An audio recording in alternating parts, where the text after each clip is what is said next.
Les mardis à 11h30 dans l'émission Espresso, ne manquez pas la toute nouvelle chronique interactive Sandrine à la rescousse. C'est qui ça, Sandrine? À la rescousse de qui? De quoi? Salut, c'est Sandrine de Mobilisation 05. Le Terrible Tout, ça vous parle? La face du nom, ça vous dit quelque chose? Vous avez peut-être un peu de trouble avec les émotions de votre 05 ans? Alors venez nous le raconter et ensemble on trouvera une solution. Tous les mardis à 11h30. Sandrine à la rescousse, comment ça va, Sandrine? Et ça va bien. Moi, j'aime le soleil, fait que dès qu'il y a du soleil, ça pétille. Là, je dois te dire, là, les auditeurs ne te voient pas, tu es particulièrement resplendissante aujourd'hui. Ça donne le goût, écoute, de jardiner. Je sais pas ce que les gens vont imaginer. Tu me regardes, ça te donne le goût de jardiner. Bah, en tout cas, faites-vous vos images, vous nous expliquerez ce que vous avez vu après. Non, mais c'est pas ça. Elle a un beau top vert, plein de couleurs. T'es vraiment colorée, mais t'es très belle. Merci beaucoup. Là, je voulais te le dire. Là, Sandrine à la rescousse, qui est là tous les mardis, 11h30. Sandrine qui vient nous donner un peu de son expérience avec les enfants 0-5 ans, au niveau des émotions et tout et tout. Oui. Et là, aujourd'hui, tu nous parles de quoi, Sandrine? Je vais vous faire l'apologie de l'ennui. C'est quoi, ça mange en hiver? C'est ça, hein? De Alors, on est à la relâche. Oui. Et le défi de tout parent qui se respecte, on va dire, c'est de dire, oh my God, la relâche arrive, les vacances, une semaine complète, il faut occuper les enfants. OK? On est dans une société où il faut toujours faire quelque chose, il faut toujours être dans l'action, le mouvement. Je trouve, peut-être moins chez les 0,5, mais chez les un peu plus grands, là, ils ont un emploi du temps de ministre qui a comme pas d'allure. Même moi, ça me fatiguerait. Et on a oublié que l'ennui était utile et important. Je sais pas vous, moi je me souviens de ma mère qui me disait toujours, mais comment ça tu t'ennuies avec tous les jouets que t'as, comment tu peux faire? Puis je me dis ouais, hein, elle comprend rien. Puis moi quand je dis ça à mes enfants, je me dis comme oups, je me souviens de ça quand j'étais petite. Ah ouais, hein. Bon, mais l'ennui, il y a eu des études qui ont été faites, mais là c'est pas tant le côté scientifique dont je veux vous parler, et encore quand même. Pour un enfant, s'ennuyer, c'est une façon de... pour un enfant et pour un adulte aussi, mais l'adulte va le gérer différemment. Pour un enfant, s'ennuyer, c'est déjà prendre le temps de prendre une forme de recul. C'est-à-dire que, je ne sais pas si vous avez vu les enfants, j'adore ça quand ils vont fixer sur un petit détail de quelque chose dans leur univers immense, là, et la goutte d'eau sur la fenêtre va prendre va vivre une expérience miraculeuse. Pourquoi? Parce que l'enfant a pris le temps, entre guillemets, de s'ennuyer, d'arrêter un peu le temps. L'idée, c'est pas d'être constamment dans un enfant qui dit je m'ennuie, d'être ok, on va l'occuper, on va trouver quelque chose, ou bien de prévenir, de se dire bon, la relâche s'en vient, il faut que le lundi soit chez mamie, le mercredi soit chez la voisine, le jeudi on va aller faire du basket, le vendredi. C'est pas obligé, c'est pas obligé. Ils vont à l'école déjà toute la semaine, toute la journée. Le week-end aussi, on n'est pas obligé d'aller faire 150 activités physiques, sport, musique. Je dis pas qu'il faut pas le faire, c'est pas ça que je dis. En plus, là, on est dans les 0,5, mais tu sais, la piscine, la gym, en tout cas, peu importe. Tant que l'enfant, il trouve du plaisir, fine. Faut pas que ça devienne une corvée. L'ennui, ça permet de devenir créatif. Puis ça c'est mon bébé. Moi, la créativité, là, c'est comme... J'en mange la nuit, l'hiver, tout le temps, là. Tu sais. La créativité, c'est ce qui nous permet de relever des défis dans la vie. C'est ce qui nous permet d'avancer puis de trouver des solutions, peut-être loufoques parfois, à une problématique. Mais dans cette phase d'ennui, l'enfant va aller imaginer toutes des histoires, va aller créer quelque chose dans sa tête. Ça va aussi lui permettre de s'autonomiser. C'est-à-dire qu'il va falloir qu'il fasse des choix. D'apprendre à jouer tout seul, ça l'oblige à faire des choix. OK? Quand on a 0,5, on parle comme ça, on est correct. Ça l'oblige... Oui, d'un coup, elle a sauté, ploup. Ça l'oblige oui, c'est ça, à faire des choix. Donc, l'ennui, c'est juste pour vous dire, c'est bon. Puis je sais pas si vous avez vu les enfants à Noël, c'est souvent, on fait ça comme joke, mais c'est vrai. Et on va leur offrir, je ne sais pas combien de cadeaux, puis ils vont jouer avec quoi? La boîte. Et voilà!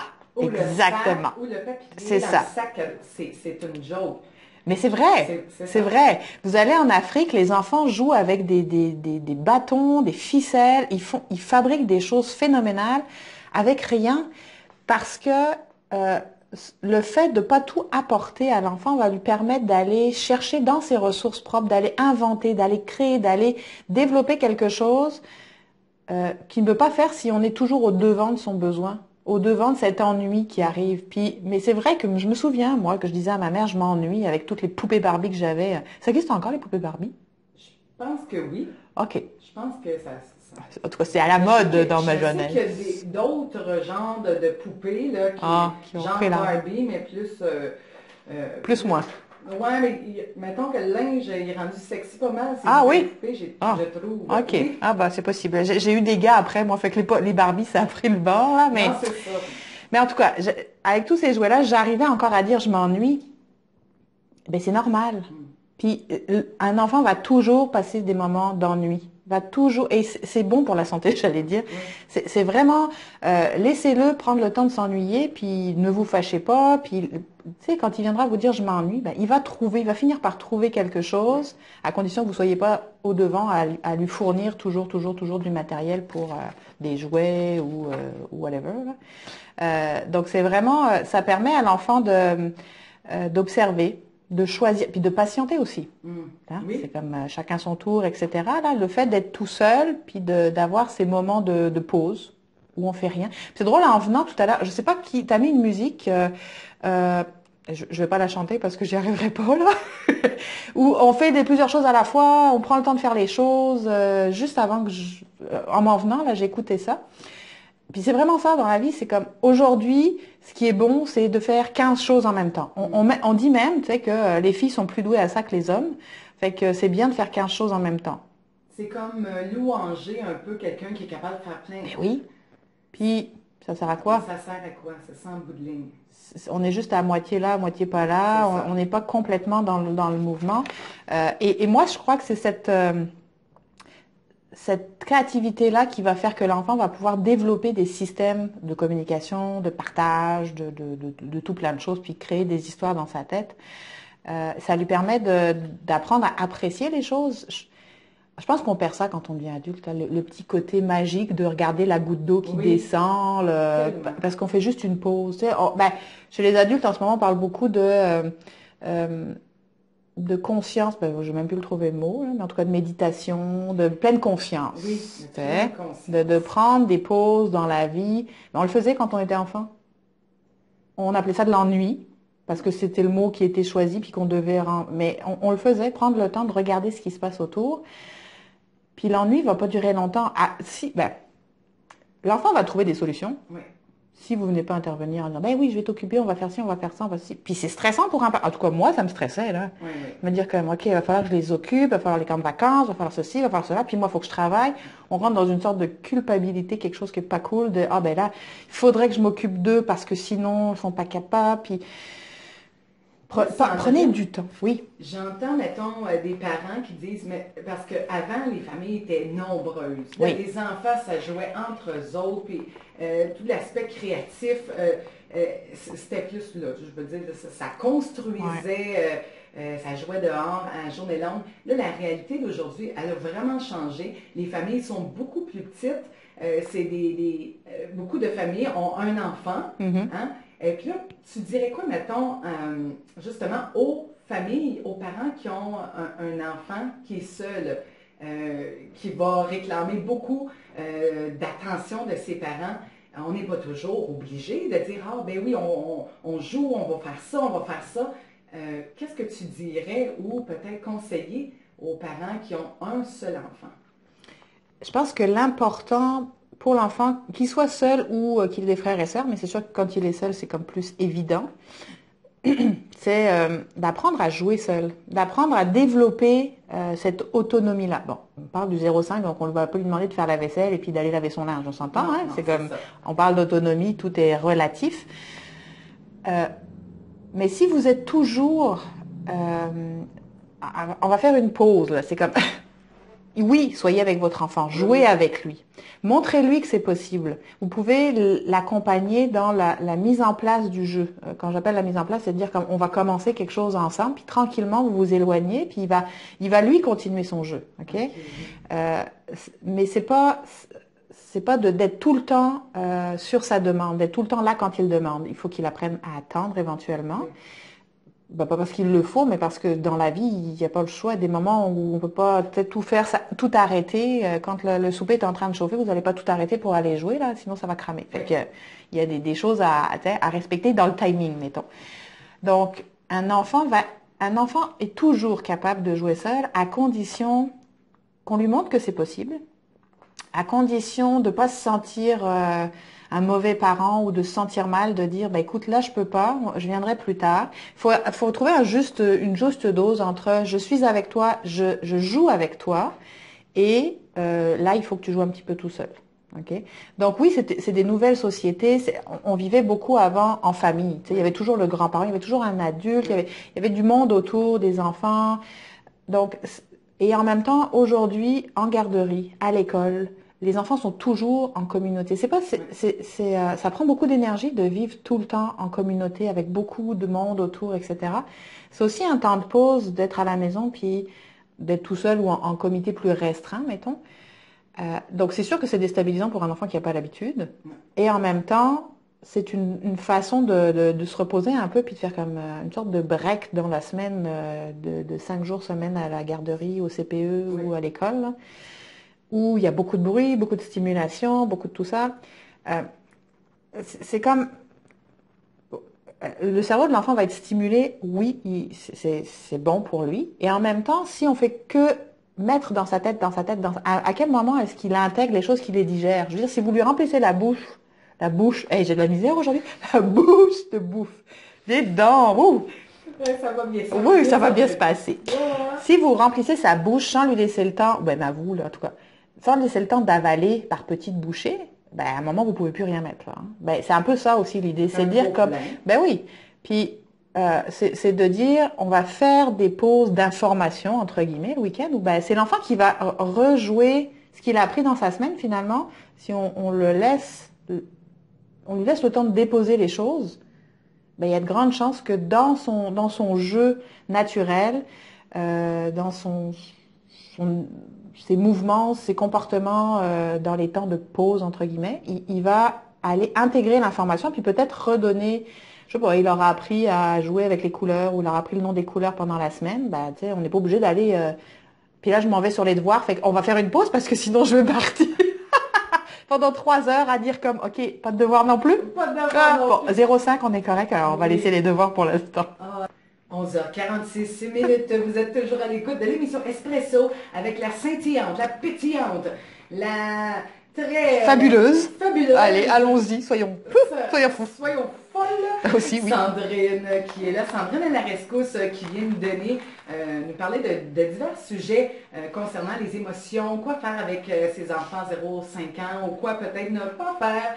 Et puis là, tu vas nous parler d'un sujet qui va peut-être interpeller beaucoup de monde, beaucoup de parents. Ouais. Doit-on laisser pleurer son enfant, Sandrine? Ah, ça, c'est la question fatidique. À 3 000 $. À 3 000. C'est moins que le bingo, hein, par exemple. Fait que je suis pas bonne. On va la mettre à 5 000, OK? 5 000. Ah, c'est mieux, ça. Oui et non. Merci, au revoir. Voilà. On est juste un peu mêlés. Mais on va faire une petite nuance, OK? Oui. On parlait tout à l'heure d'ennui, puis c'est sûr que ça fait partie aussi de ça, de dire, OK, est-ce qu'on laisse pleurer son enfant? Est-ce qu'on le laisse tout seul? Est-ce qu'on n'est pas tout seul, etc. Je dirais que, puis là, vous allez trouver 150 réponses différentes de 150 professionnels différents. Donc, il y a trouver celle qui vous correspond. Encore une fois, là, moi, j'ai mon opinion. C'est pas forcément la bonne, c'est pas la vérité. Chacun la sienne. Un bébé, on va faire une différence avec un bébé. Oui. Juste pour une petite histoire, quand j'ai eu mon premier fils, il avait des hernies inguinales, c'est-à-dire qu'au niveau de l'aine, le muscle était comme ouvert, fait que s'il pleurait beaucoup, ça faisait comme des petites boules et ça pouvait éclater. Oh. Donc, Et on devait attendre qu'il ait 3 mois pour pouvoir l'opérer. Donc, ça n'a rien de grave comme opération, là, mais c'est juste de comme fermer le muscle pour être sûr qu'il n'y ait pas de hernie qui sorte, etc. Donc, j'avais eu comme conseil de ne pas le laisser pleurer trop longtemps pendant ces 3 premiers mois parce que, donc pour moi, la question s'est pas posée, c'était comme une évidence. Et la sage-femme qui m'avait accouchée, vraiment, j'ai demandé parce que j'étais épuisée, là, on s'entend, pour les futures mamans ou les anciennes, en tout cas, vous vous rappelez que les 3 premiers mois, là, elle se levait un certain nombre de fois. Oh oui. Hein? À un moment, c'est comme, faudrait que ça s'arrête un jour. Puis, elle m'avait dit que, là, je vais parler en kilos, parce que je sais pas trop en livres, mais en tout cas, en kilos, à partir du moment où l'enfant pèse 6 kilos, il est supposément capable de faire une nuit complète. Il est assez nourri, puis il est assez fort pour ça. Ça, c'est une chose physiologique. Puis, on m'a dit ça, mon bébé a aujourd'hui 17 ans, hein, fait que ça fait quelques années, mettons. Donc, il y avait ce côté-là physique, physiologique, qui était comme à partir de tel âge. Pour moi, le bébé, sourire, pleurer, c'est son mode de communication. Ok? Si je vous appelle, que j'ai le pied coincé au milieu de la route, là, que je vous appelle pendant 20 minutes que vous venez pas, il y a des chances que je me fasse écraser un certain nombre de fois. Ok? Ce que je veux dire, c'est que un bébé qui pleure, un bébé qui n'a pas encore la parole, qui pleure, il vous fait un message. C'est quoi l'idée de le laisser pleurer? Ok? Ça veut pas dire qu'il faut tout de suite sauter sur rentrer dans la chambre puis whatever. C'est juste de dire, ok, là on m'appelle. Si j'ai les mains dans le souper, je me lave les mains puis j'y vais. C'est pas de l'instantané, mais il n'y a pas de raison de laisser un bébé pleurer plus que nécessaire puisque c'est sa façon de communiquer avec vous. Ok? Donc il y a cet espace-là. L'autre chose, laisser un bébé pleurer la nuit, par exemple, pour les biberons, etc. Alors, au début, puis ça, vous êtes suivi par votre infirmière, votre médecin, donc vous êtes accompagné là-dedans, là. À un moment, l'enfant n'a plus besoin de téter toutes les 2 ou 3 heures, ok? Par contre, il aime ça.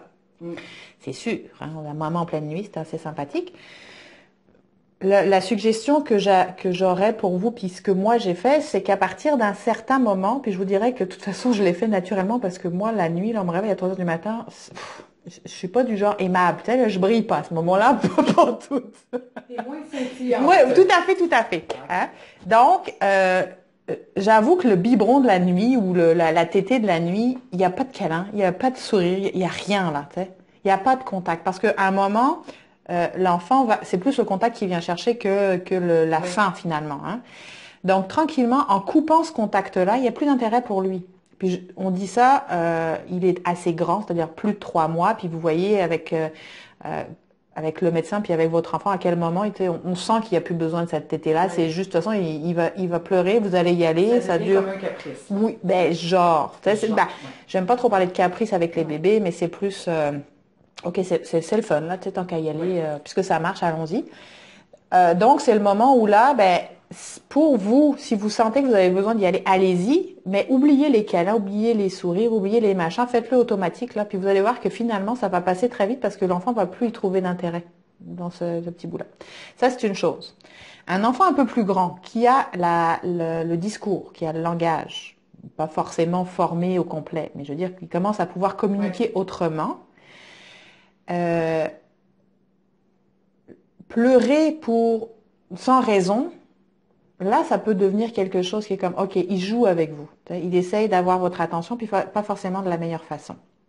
Par contre, c'est pour ça que c'est compliqué. Je pense qu'on va y revenir d'autres fois, puis n'hésitez pas à poser des questions à ce sujet-là, parce que c'est très subtil comme chose. Un enfant qui tombe, qui se fait mal, et qui pleure, et qui vous dit j'ai mal, ne lui dites pas non, c'est pas vrai, t'as rien. Ben non, c'est ça. Mais on le fait tous. Parce que pourquoi? Parce qu'on voit pas de bobo, parce que c'est pas égratigné, parce que cela. Ici, on parle des émotions, on parle de comment on apprend à l'enfant à gérer, à respecter, à comprendre ses émotions. S'il tombe, peut-être il va dire j'ai mal, puis en fait il a eu peur, parce qu'il n'a pas trouvé forcément le mot exact qui connecte avec l'émotion exacte. Mais si vous niez ça, c'est comme ça qu'on devient des adultes qui ont jamais mal, jamais peur, jamais rien, mais qui à l'intérieur, ça bouillonne en titi, là, puis ça fait des dépressions, puis des machins, puis des trucs, là. Oui, il a mal à ce moment-là. C'est de laisser l'enfant accepter puis comprendre que oui, c'est normal, là, tu vis ça. C'est ça. Puis d'être reconnu dans ça par l'adulte, ça fait toute une différence. OK?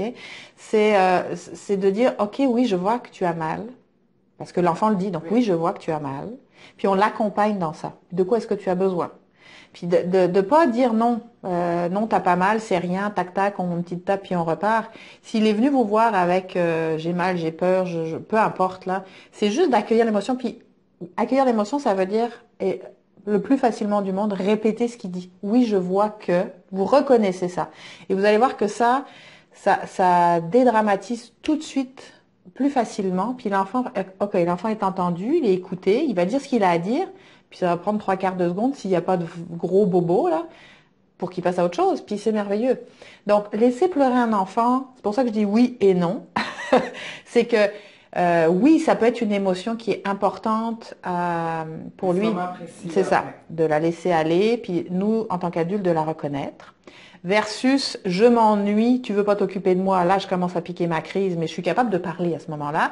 Là, on peut peut-être dire que... Mais par contre, ne vous énervez pas, ça sert à rien. T'es fâché, fine, t'es fâché, t'as le droit d'être fâché. Ça aussi, c'est un truc. T'as le droit d'être fâché, mais moi, en tant qu'adulte ou frère, sœur, je suis pas obligée de vivre cette colère-là ou de la subir. OK? Fait que t'as le droit d'être fâché, ben, sois fâché. Quand tu auras fini, tu reviendras. T'sais? Et le bébé, c'est son mode de communication. Donc, ne laissez pas pleurer un bébé juste parce qu'on vous a dit qu'il faut laisser pleurer les bébés, que ça leur fait les cordes vocales ou je sais pas quoi, que ça va devenir des chanteurs plus tard. Mais non, mais je veux dire, il y a tellement de... C'est comme on tourne un bébé à droite, après on le tourne à gauche, après on lui met la tête en bas, les pieds en l'air, on lui écarte les jambes pour dormir. Donc, en fait-tu dire des mais c'est ça. Quand on est parent, au début, pour oh my God! Là, hey, tu devrais faire ça. Mais tu oui. devrais essayer ça. Puis dans le fin fond, il n'y a pas un enfant pareil, il n'y a pas un parent qui est pareil avec son enfant.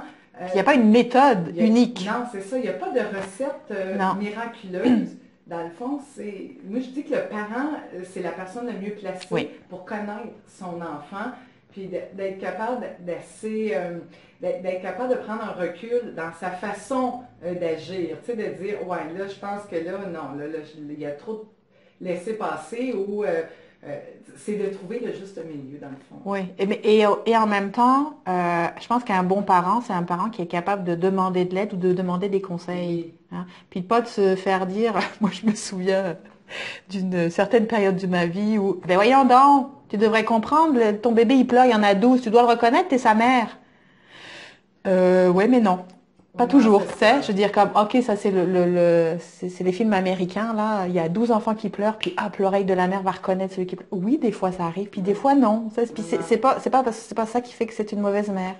Fait que, oui, on a le droit de demander de l'aide, on a le droit de demander des conseils, reste que c'est vous, le parent, qui allez, au final, sentir ce qui est bon ou pas bon. Comment est-ce que vous vous sentez à l'aise? Puis je vais dire la pire des choses, en tout cas, peut-être pas la pire, mais une des pires.